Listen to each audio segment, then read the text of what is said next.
Figures from the past stand tall. The man gave out a deathly scream as the flesh was ripped open. His sword dropped from his fingers as he frantically scrambled to stop his bowels from tumbling out of the hole in his belly. Gasping, he dropped to his knees, his features twisted into a look of horror as realization dawned that death was upon him. He let out a single anguished cry of utter desolation as the depths of his failure consumed him. He tried vainly to rise, but before he could muster the strength, his head jerked back as if pulled by some unseen hand. From nowhere, an invisible blade sliced his throat open, silencing his protests, even as it unleashed a riot of blood over his falling corpse as it vanished into the dark night. "Have you tried conversing with him?" Gideon asked. The soldier cast him a withering look filled with pure disdain. "He seems a bit busy with dying. I don't know if you caught that bit where he screams, 'No!' That's all he had time to say." Gideon ignored the obvious sarcasm. This guardian must have seen more than his fair share of battlefields, but it was clear what he'd seen here had left him deeply unnerved. "Where's he from?" he asked. "He's not highborn," he said, pointedly. "He looks like a leaguer to me.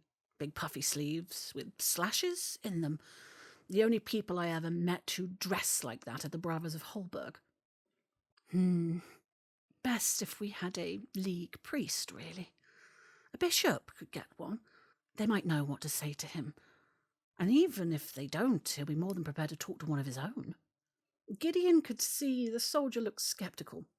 Understandable, really. So he tried to explain a bit, to see if he could engage him in conversation. That look on his face as he died. That horror. That's not pain or shock. I've seen that before.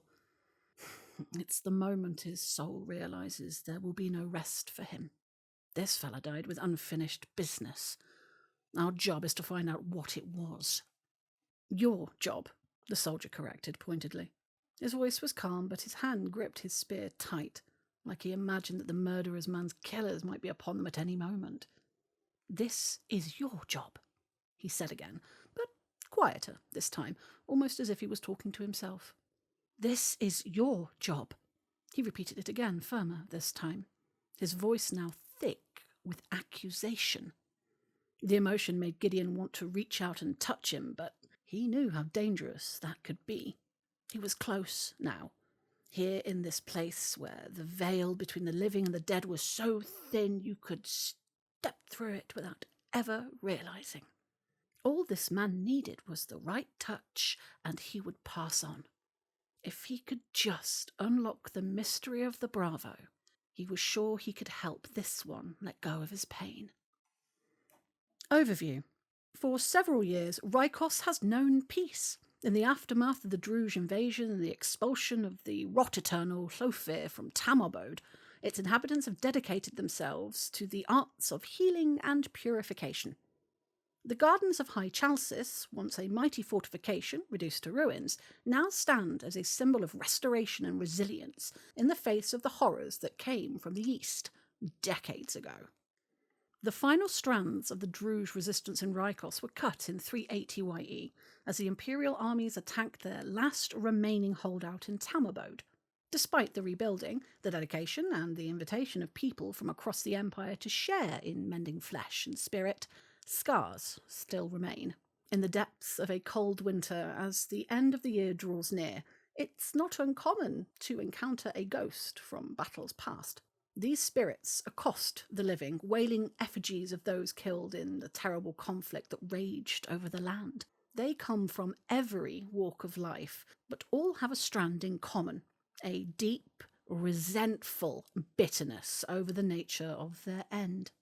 Some can be mediated with and sent on.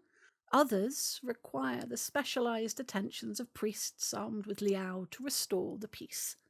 By themselves, these shades are worrisome, but not numerous enough to trouble the stewards of the dead. just another uncomfortable reminder of the bloody history of the territory. A strange toll. Rykos is being visited by a plague of restless souls, obsessed with failures in life or the manner of their death. They seek escape. There are souls from many different battles with the Druj here, from Holberg, Theronin, and Zenith, as well as Rykos. The stewards of the dead are appealing for help to placate these spirits. As the winter solstice draws near, priests and exorcists from around Rykos begin receiving flurries of letters from panicked citizens in Chelsea's Mount. Some grim spectral bell tolls, calling the restless dead to come forth in much greater numbers than usual. Not just highborn souls are encountered. The shades of dead orcs, Druj warriors mostly, are encountered, as well as the ghosts from other lands. Every nation lost soldiers fighting in Rykos, and for what seems like the first time, their spirits are among the restless dead pulled from their slumber. There are ghosts of Free Company Bravos still dressed in their finery. There are scholars from Urizen wailing about their cruel death at the hand of poison or flux, lamenting a lifetime of work cut short. There are Navarre guides crying out for aid in finding their way back to the great dance. There are too many for the stewards to deal with, but they speak with those they can, and their reports are strange. The dead who've been called from their graves are not just from this region, but from the terrible wars in lands nearby. There are victims from the bloody siege of Holberg, as well as those murdered only recently by the brutal Druj and Theronin. There are ghosts that died in Zenith, slaughtered by the bloody magics the Druj unleashed there. How they come to be here now, in Rykos, is a mystery that will never be answered. Perhaps it's the tide of blood unleashed so recently in Theronin. Perhaps there's so many drawn here knowing this is the one place they might finally find peace.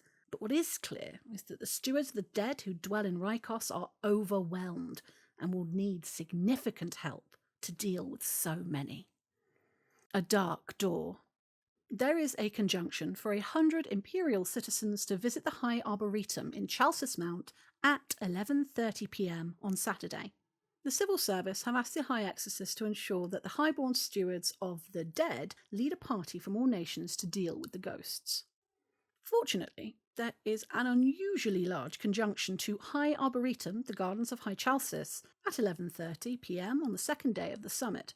The conjunction is enough to permit 100 people to pass through, and leads directly to the site where the majority of the ghosts are gathered. Surely no coincidence.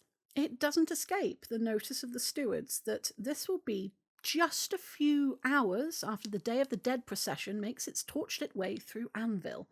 Given the nature and the timing of the conjunction, the civil service have asked highborn High Exorcist Alessi of the Basilisks of the Labyrinth to ensure that the highborn stewards of the dead at Anvil lead a party to the area to deal with these restless ghosts, through whichever methods they see fit.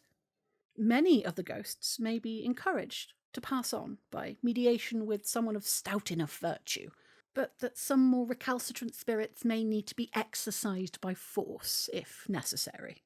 As the ghosts that have manifested have not all been highborn, and some of them appear to be from very recent conflicts, local stewards have recommended that the highborn may want to invite citizens from other nations to assist them with the job of dispelling the spirits, as they may respond better to more familiar faces. As the pre-eminent experts on matters of the dead, the highborn should lead the other nations in this endeavour and bring any other citizens along under their stewardship. Participation. Characters who spent time in Rykos this season, or had to visit it, may have encountered one or more ghosts in the weeks leading up to the event. Characters who've spent time in Rykos may roleplay that they've encountered one of these ghosts in the weeks leading up to the event. The ghosts might be someone your character knew, a stranger, or someone long dead. All are ghosts of people who died as a result of the Empire's wars against the Druj, and who are tormented by the cruel manner of their death and some failure in life. You may roleplay that you let the ghost be, talked it down until it accepted its fate and disappeared, or exorcised it using a liao ceremony. This doesn't cost any of your characters liao, though.